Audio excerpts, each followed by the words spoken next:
Pocos líderes militares han dejado una huella tan indeleble y a la vez tan controvertida en la historia del siglo XX.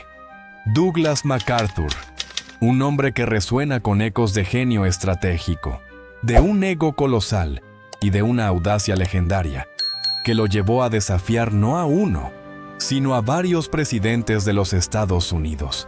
Su vida fue un campo de batalla constante, no solo contra los enemigos de su nación, sino a menudo contra sus propios superiores en Washington. Desde las sangrientas trincheras de la Primera Guerra Mundial, donde forjó su temple, hasta su icónico Volveré, que se convirtió en el grito de esperanza para las Filipinas ocupadas. Desde su papel casi imperial como reconstructor del Japón de la posguerra, hasta los helados campos de Corea donde su brillantez táctica chocó frontalmente con la autoridad presidencial. La carrera de MacArthur fue una epopeya de triunfos deslumbrantes y polémicas estruendosas. Hoy, en Relatos Biográficos, nos sumergimos en la biografía completa de Douglas MacArthur. Exploraremos al hombre detrás de las gafas de sol y la pipa de mazorca de maíz, al general de 5 estrellas que caminó por la delgada línea entre el héroe de guerra y el comandante insubordinado, al estratega que creía estar tocado por el destino, pero cuya ambición y férreas convicciones lo pusieron en un inevitable rumbo de colisión con el mismísimo despacho oval. Prepárense para conocer la historia del general que desafió a los presidentes. El 26 de enero de 1880, en los barracones del ejército de Little Rock, Arkansas, nació un niño destinado a llevar sobre sus hombros el peso de una formidable herencia militar y a inscribir su propio nombre con letras de fuego en los anales de la historia. Douglas MacArthur. Su padre, el teniente general Arthur MacArthur Jr., era ya una leyenda viviente, condecorado con la Medalla de Honor por su valor en la Guerra Civil estadounidense y héroe de la Guerra Filipino-estadounidense. Su madre, Mary Pinky Hardy MacArthur, era una mujer de fuerte carácter y ambición desmedida, que volcó en su hijo Douglas todas sus esperanzas de grandeza y lo acompañaría, influyente y protectora, durante gran parte de su carrera. Criado en la austera disciplina de los puestos militares fronterizos, Douglas respiró desde la cuna el aire de la jerarquía, el deber y la aspiración a la gloria. Esta cuna de héroes no solo lo moldeó, sino que también sembró en él una inquebrantable fe en su propio destino. Y ese destino comenzó a forjarse en la prestigiosa Academia Militar de West Point, donde ingresó en 1899. Allí, MacArthur no solo brilló, sino que deslumbró. Se graduó en 1903 como el primero de su promoción, con uno de los expedientes académicos más altos en la historia de la Academia. Sus primeros años como oficial lo llevaron de vuelta a las Filipinas, como ayudante de su padre, y luego a misiones de ingeniería y como observador militar en la guerra ruso-japonesa. Fue en 1914, durante la ocupación estadounidense de Veracruz, en México, donde el joven MacArthur tuvo una de sus primeras y controvertidas probaturas de fuego. En una audaz misión de reconocimiento, algunos dirían temeraria y bordeando la insubordinación, demostró una valentía personal incuestionable, aunque la medalla de honor que le fue recomendada le sería denegada por las circunstancias de su actuación no autorizada. Era la primera semilla de ese espíritu rebelde e independiente que lo caracterizaría. Pero fue la Gran Guerra, la Primera Guerra Mundial, el crisol donde se templó el acero de su leyenda. MacArthur jugó un papel clave en la formación de la 42ª División, la famosa Rainbow Division, llamada así porque aglutinaba a unidades de múltiples estados. En los campos de Francia como jefe de Estado Mayor, luego comandante de brigada y finalmente, el general de división más joven del ejército estadounidense. MacArthur se labró una reputación de líder carismático y valiente hasta la temeridad, condecorado múltiples veces por su arrojo, a menudo liderando desde el frente, a veces sin casco ni máscara de gas. Cultivó una imagen de invulnerabilidad y un estilo teatral que lo acompañarían siempre.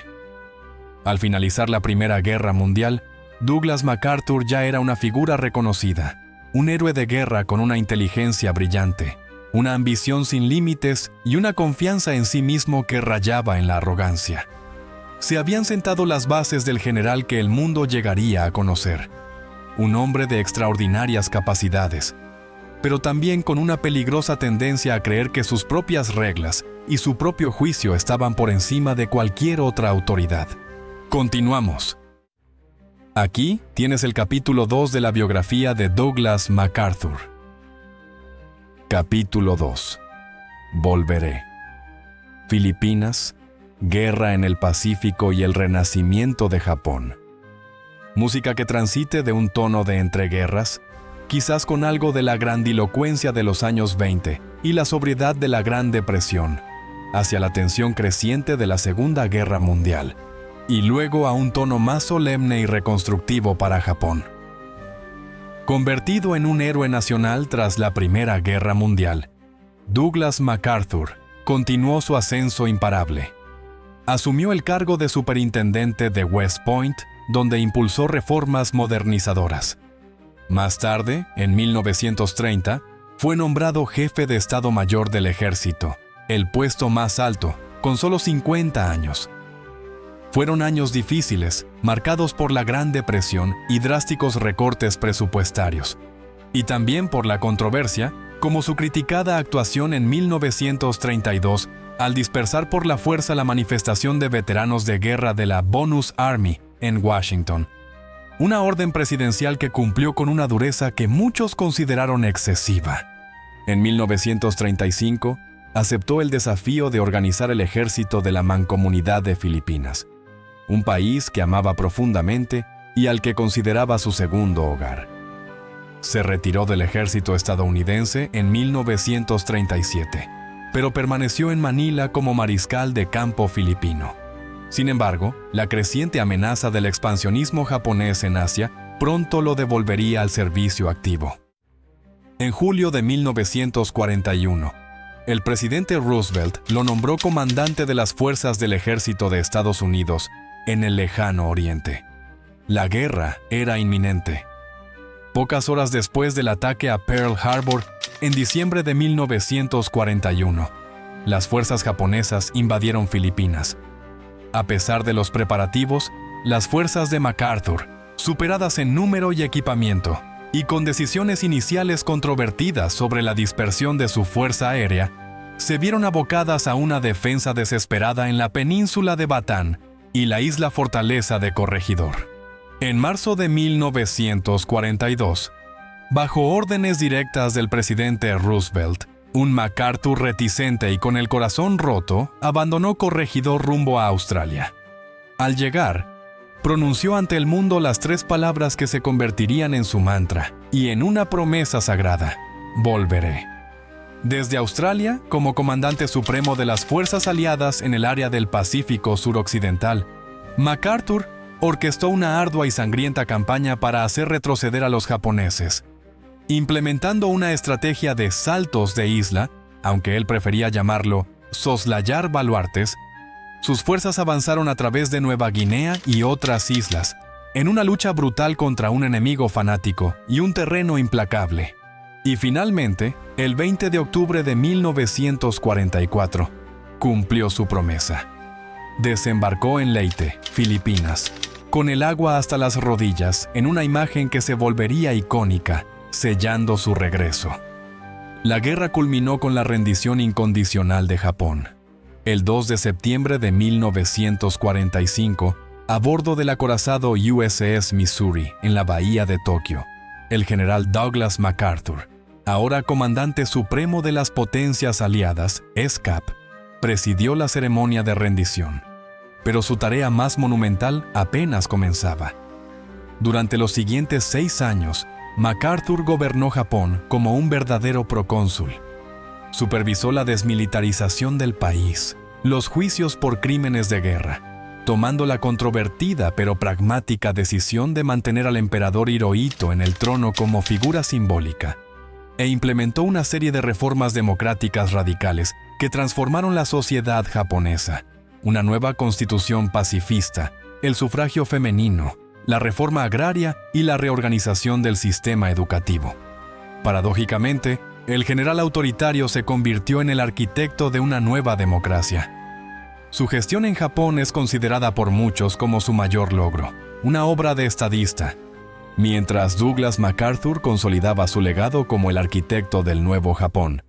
El mundo de la Guerra Fría se encendía en un nuevo y peligroso frente.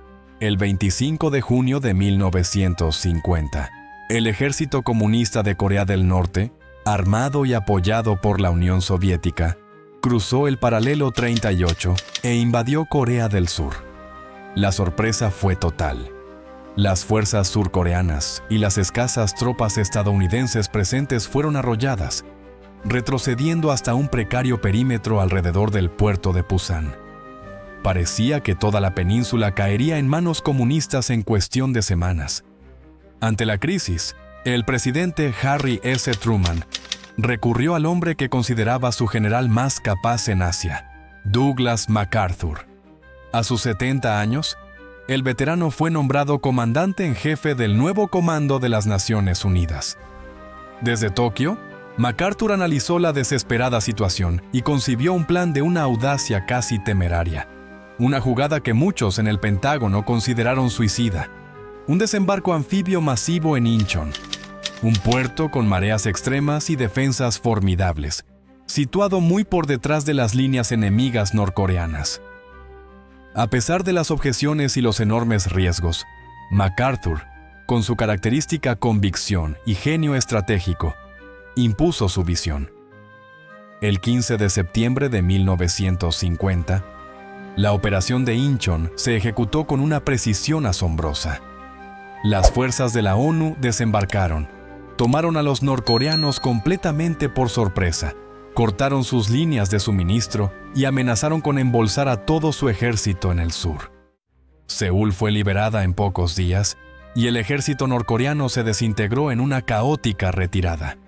Incheon fue una obra maestra táctica, quizás el mayor triunfo militar de MacArthur, que lo elevó al cenit de su fama mundial.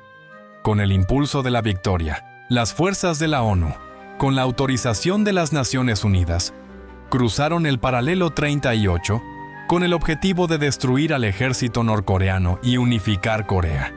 Las tropas avanzaron rápidamente hacia el norte, acercándose al río Yalu, la frontera con la China comunista de Mao Zedong. MacArthur, eufórico y confiado, aseguró a Washington que China no intervendría, o si lo hacía, su ejército sería fácilmente aplastado por el poder aéreo estadounidense. Prometió que los soldados estarían en casa para Navidad. Pero el general, una vez más, había subestimado a su adversario y desoído las advertencias. A finales de octubre y noviembre de 1950, cientos de miles de voluntarios del Ejército Popular Chino cruzaron sigilosamente el Yalu y cayeron sobre las desprevenidas y dispersas fuerzas de la ONU. El impacto fue devastador.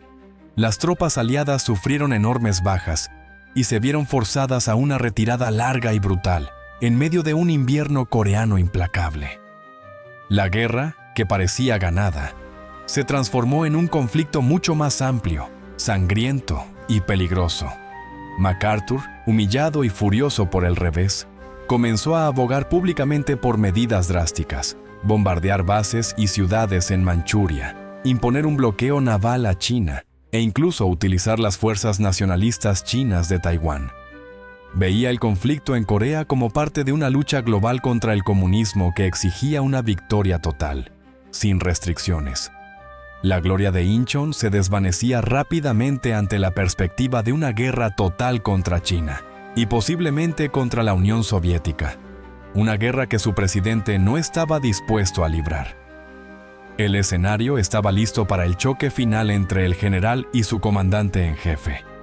La masiva intervención china en Corea no solo transformó la guerra, sino que también abrió una brecha insalvable entre el general Douglas MacArthur en el campo de batalla y el presidente Harry S. Truman en la Casa Blanca. Para MacArthur, el conflicto en Corea era una lucha existencial contra la expansión del comunismo asiático, una lucha que exigía una victoria total y el uso de todos los medios necesarios.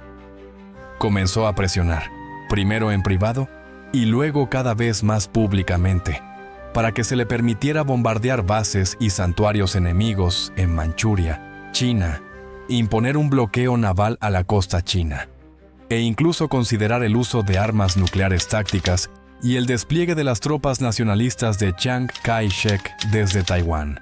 En Washington, sin embargo, la perspectiva era radicalmente diferente. El presidente Truman y sus asesores, incluyendo el Estado Mayor Conjunto, veían la guerra de Corea como un conflicto limitado dentro de la estrategia global de contención de la Guerra Fría.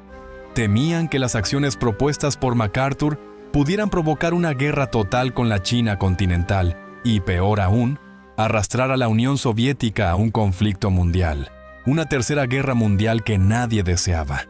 Europa, aún recuperándose de la devastación, seguía siendo el teatro principal de la confrontación con el bloque soviético, y no querían desviar recursos vitales ni arriesgar una escalada nuclear por Corea.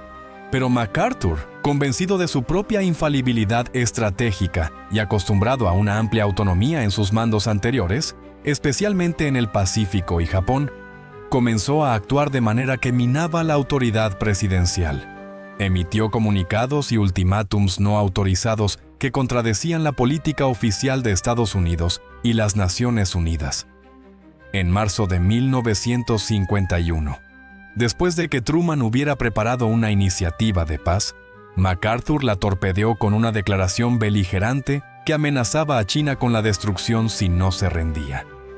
Poco después, una carta suya al líder republicano de la Cámara de Representantes, Joseph Martin, en la que criticaba duramente la estrategia de guerra limitada de la administración, se hizo pública. Para Truman, esto era más que una simple diferencia de opinión. Era una insubordinación flagrante, un desafío directo a la autoridad constitucional del presidente como comandante en jefe y al principio sagrado del control civil sobre las Fuerzas Armadas. MacArthur era inmensamente popular en Estados Unidos, un héroe de guerra venerado por millones. Destituirlo conllevaba un enorme riesgo político. Pero Truman, un hombre de carácter firme aunque a menudo subestimado, comprendió que no podía permitir que un general dictara la política exterior y militar de la nación.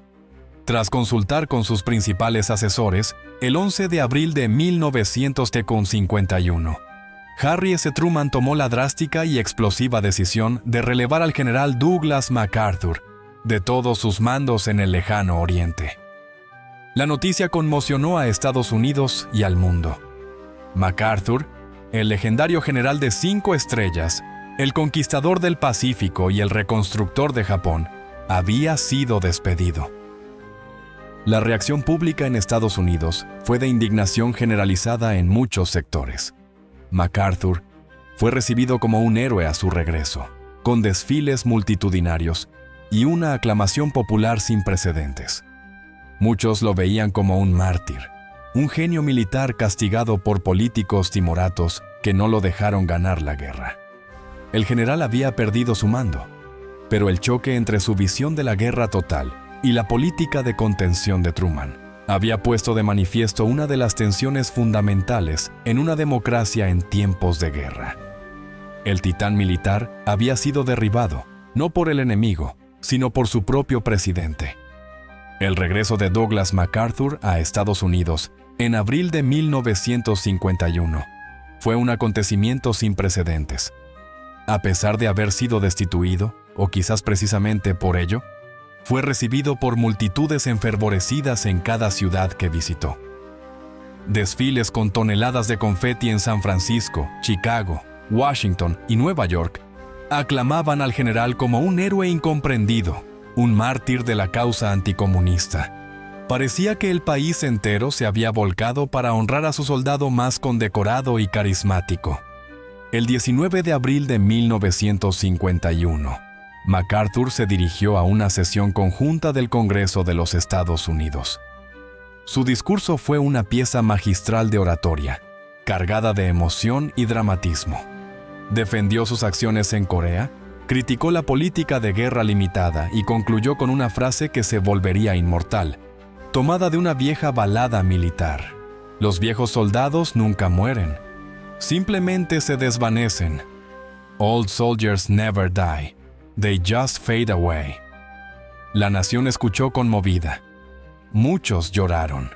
El impacto fue profundo. Siguieron las audiencias en el Senado, donde se investigaron las circunstancias de su destitución y la política de guerra en Corea. MacArthur testificó extensamente, defendiendo su postura con vehemencia. Aunque las audiencias finalmente respaldaron la prerrogativa presidencial de Truman, también sirvieron para que el general expusiera su caso ante el pueblo estadounidense. Por un momento, se especuló con su posible candidatura a la presidencia en 1952, pero la ola de fervor popular inicial no se tradujo en un apoyo político sólido y organizado. Otro general, Dwight D. Eisenhower, obtendría la nominación republicana y la presidencia. Poco a poco, tal como él mismo había predicho, Douglas MacArthur comenzó a desvanecerse del primer plano de la vida pública. Aceptó un puesto ejecutivo en la empresa Remington Rand, escribió sus memorias tituladas Reminiscencias, y vivió sus últimos años de forma relativamente discreta, aunque siempre como una figura icónica y respetada por muchos. Falleció el 5 de abril de 1964, a los 84 años, y fue enterrado con todos los honores en Norfolk, Virginia. El legado de Douglas MacArthur es tan monumental como complejo y controvertido. Para sus admiradores, fue uno de los más grandes genios militares de la historia, un estratega brillante, un líder valiente e inspirador que salvó a Australia, liberó Filipinas y transformó Japón en una democracia moderna. Un hombre de una visión y convicción inquebrantables. Para sus críticos, fue un ególatra consumado, un general propenso a la insubordinación, con un desdén peligroso por la autoridad civil y una inclinación por el riesgo innecesario y el autobombo. Un hombre cuya ambición a menudo nubló su juicio. Quizás ambas visiones contengan parte de verdad. Douglas MacArthur fue, sin duda, una figura extraordinaria, un viejo soldado cuya presencia imponente y cuyas acciones audaces definieron épocas enteras. Su vida nos recuerda la tensión inherente entre el genio militar y la disciplina democrática, entre la audacia en el campo de batalla y la prudencia en el despacho oval. Su eco, como el de los viejos soldados de la balada, no ha muerto. Resuena aún en los debates sobre el liderazgo, la guerra y el lugar de los héroes en la historia. Así concluimos este viaje a través de la monumental y, sin duda, polémica vida del general Douglas MacArthur, un hombre que personificó como pocos la grandeza militar, la ambición desmedida y el desafío a la autoridad presidencial. Esperamos que esta biografía completa te haya ofrecido una visión profunda de sus luces y sus sombras. Si te apasionan las historias de líderes complejos y los momentos cruciales que definieron el siglo XX y no quieres perderte nuestros próximos análisis, te invitamos a formar parte de nuestra comunidad, suscribiéndote a Relatos Biográficos. Ahora, nos gustaría dejarte con una pregunta que sigue generando debate entre historiadores y estrategas. La destitución de MacArthur por el presidente Truman en plena guerra de Corea. ¿Consideras que fue una decisión valiente y necesaria para preservar el control civil sobre las Fuerzas Armadas y evitar una escalada catastrófica? ¿O crees que fue un error que coartó a un genio militar y posiblemente alteró el resultado de la guerra? Nos encantaría leer tu análisis y tu perspectiva en la sección de comentarios.